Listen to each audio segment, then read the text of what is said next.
வணக்கம் நண்பர்களே, இது உங்கள் கதை சொல்லும் கதை யூடியூப் சேனல். உங்கள் மனதில் கேட்கும் குரல். இன்னைக்கு கதைக்குள்ள போகலாமா? இந்த கதையின் தலைப்பு காணவில்லை, பாகம் 4, மறைந்த முகம்.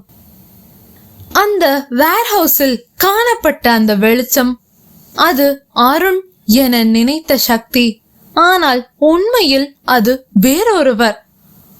ஒரே விஷயம் மட்டும் உறுதியானது, காணாமல் போனவன் உயிருடன் இருந்தால் அவனுடைய முகம் மறைக்கப்பட்டு இருக்கலாம் அல்லவா? சக்தி மீண்டும் வேர்ஹவுஸிற்கு சென்றான்.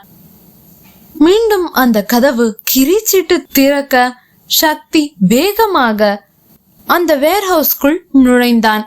ஒவ்வொரு மூடிய கதவும், ஒவ்வொரு அலமாரியும் அவனது கண்களில் ஒரு மின்சாரம் போல் பளிச்சிட்டது. என்ன ஆச்சரியம், அங்கு அனிதாவும் காத்திருந்தாள். அவள் சற்று பதற்றமாக பேசினாள். சார் சார் உங்களுக்கு தெரியுமா? உங்களுக்கு தெரிஞ்சா இது பயங்கர ஷாக்கிங்கா இருக்கும். இங்க வந்தது அருணே இல்ல, வேற ஏதோ ஆயிருக்கு அருணுக்கு. அருண் அடிக்கடி இங்க வருவான் தான், ஆனா ஒரு வாரமா அருண் இங்க வரவே இல்லை. அவன் வந்திருந்தா என்கிட்ட சொல்லுவான். டெய்லி கால் பேசும்போது நான் அங்க போனேன், நான் இங்க வந்தேன், போனேன், இங்க உட்காந்து சாப்பிட்டேன், எல்லாத்தையும் சொல்லுவான். அவன் ஒரு வாரமா அருண் என்கிட்ட இந்த வேர் ஹவுஸ்க்கு வந்தேன்னு சொல்லவே இல்லை. இங்க வந்திருந்தது அவனே இல்லை சார். அவளின் இந்த வாக்கியத்தில் சக்திக்கு ஏதோ ஒன்று புரிந்தது. பொய்கள் மட்டும் இல்லை, உண்மையும் மறைக்கப்பட்டு விட்டது என்று. அவ்வாறு ஒவ்வொரு அலமாரியாக தேடிக்கொண்டிருந்தவன் ஒரு அலமாரி என்று நினைத்து சக்தி ஒரு கதவை திறந்தான். ஒரு பழைய பூட்டு திறந்து கொண்டது போல் ஒரு சத்தம் கேட்டது. சக்தியின் கண்கள் பெரிதாய் விரிந்தது. அந்த மர்ம பூட்டப்பட்ட மறைக்கப்பட்ட அறையை கண்டு அதன் சாவியை தேடி சக்தி அந்த கதவை திறந்தான். உள்ளே அனிதாவும் சக்தியும் நுழைந்தனர். அந்த அறை முழுவதும் பழைய நியூஸ் பேப்பர்கள், சில நியூஸ் மட்டும் வெட்டப்பட்டு போர்டுகளில் பின் செய்யப்பட்டு இருந்தன. பலருடைய புகைப்படங்கள் மற்றும் ஒரு லேப்டாப் இருந்தது. இன்னொரு லேப்டாப்பா என்று நினைத்து கொண்டே சக்தி அந்த லேப்டாப்பை திறக்க அதில் ஒரே ஒரு ஃபோல்டர் மட்டும்தான் இருந்தது. அருண் அதை கிளிக் செய்தால் பாஸ்வேர்ட் கேட்டது. ஐயோ, பாஸ்வேர்ட் என்னவா இருக்கும்? அனிதா அவளின் டேட் ஆஃப் பர்த்தை கேட்டான். அனிதா சொல்லியதும் அதை போட்டதும் லேப்டாப் அந்த ஃபோல்டரை திறந்து கொண்டது. அந்த ஃபோல்டர் திறந்ததும் சக்தியின் கண்கள், சக்தி அதிர்ந்தான். அருணின் புகைப்படங்கள் தான், ஆனால் அவன் முகம் மாற்றப்பட்டு இருந்தது, போட்டோஷாப் போல. அந்த உண்மை மறைக்கப்பட்டு இருந்தது. அருண் உயிரோடு தான் இருக்கிறான் போல, ஆனால் முகம் மாற்றப்பட்டு இருக்கிறது. அடையாளமும் தான் ஒரு புதிய அடையாளத்தை பெற்றிருந்தான். அந்த முகமாற்றத்தால் யாருமே அடையாளம் காண முடியாத விதமாக அவன் ஏன் மாற வேண்டும்? அதற்கான காரணம்தான் என்ன?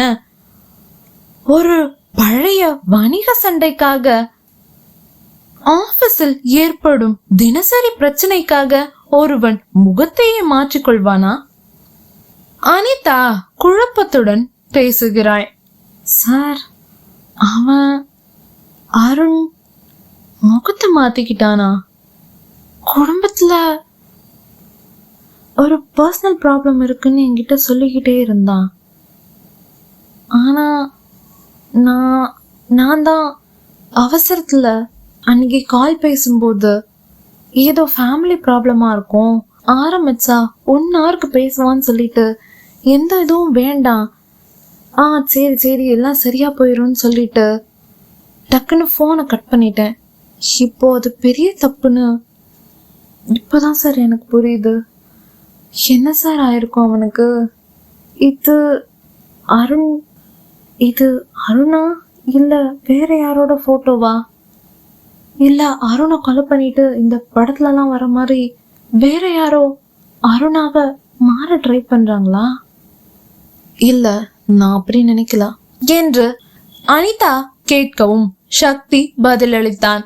இல்ல, எனக்கு அப்படி தோணல. அருண் தான் வேற யாரோ போல மாற ட்ரை பண்ணிட்டு இருக்கான்னு எனக்கு தோணுது. ஆனா இது ஒரு பெரிய கிரைம் மாதிரி தெரியுது சார். ஏதாச்சும் ரிஸ்க் வந்துட போது, உங்களுக்கு பார்த்து இருந்துக்கோங்க என்று அக்கறையுடன் அவள் சொல்லியதும் சக்தி, எல்லாம் தெரிஞ்சுதான் நான் இந்த வேலைக்கே வந்திருக்கேன். Anyway, thanks for your concern. ஆனா அருணுக்கு என்ன ஆச்சுன்னு கண்டுபிடிச்சுதான் ஆகணும். வேற என்ன பண்றது நானு என்று சொல்லி அந்த ரகசிய அறையை விட்டு வேர் ஹவுஸ் அறைக்குள் வந்தான். இது ஒரு முடிவற்ற ரகசியம் அல்ல. ஆனால் இப்பொழுது அருண் உயிருடன் இருந்தாலும் அவனை நேரில் பார்த்தால் கூட அடையாளம் காண முடியுமா என்பதே பெரிய கேள்வியாக இருந்தது. அவன் காணாமல் போனதா? அவன் தன்னைத்தானே காணாமல் போனது போல் நாடகம் நடித்து கொண்டிருக்கிறானோ என்ற சந்தேகமும் புதிதாய் எழுந்தது. அந்த வேர்ஹவுஸில் இன்னொருவர் நின்றிருந்தார். இருட்டில் முகம் மாஸ்க் போட்டு மறைத்தவர் அல்ல. ஆனால் அவனின் பார்வை மிக கடுமையாக இருந்தது. சக்தி அதை பார்த்து யோசித்தான். இவன் சில மாதிரி நிக்கிறான், எதுவுமே ரியாக்ட் பண்ணலையே. இது அருணா இருந்தா அந்த ரகசிய அறையோட கதவை திறக்க விடாம தடுத்து நிறுத்தி இருக்கணும்ல. அனிதாவை பார்த்து கூட எந்த ரியாக்ஷனும் கொடுக்காம அப்படியே நின்றுட்டு இருக்கான். யாரு இவன்? இவன் தான் அருணை கடத்திருப்பானோ? இல்ல அருணுக்கும் இவனுக்கும் என்ன சம்பந்தம் இருக்கும்? என்ன நோக்கத்தோட இங்க வந்து நின்றுட்டு இருக்கான்? நான் பார்க்கலாம் நினைச்சு நின்றுட்டு இருக்கான் போல. அந்த மர்ம மனிதன் இருளில் இருந்து வெளியே வெளிச்சத்திற்கு வந்து அமைதியான குரலில் பேசுகிறான். சக்தி சார், நீங்க ரொம்ப சீக்கிரம் உண்மைய தெரிஞ்சுக்கிட்டீங்க போலயே.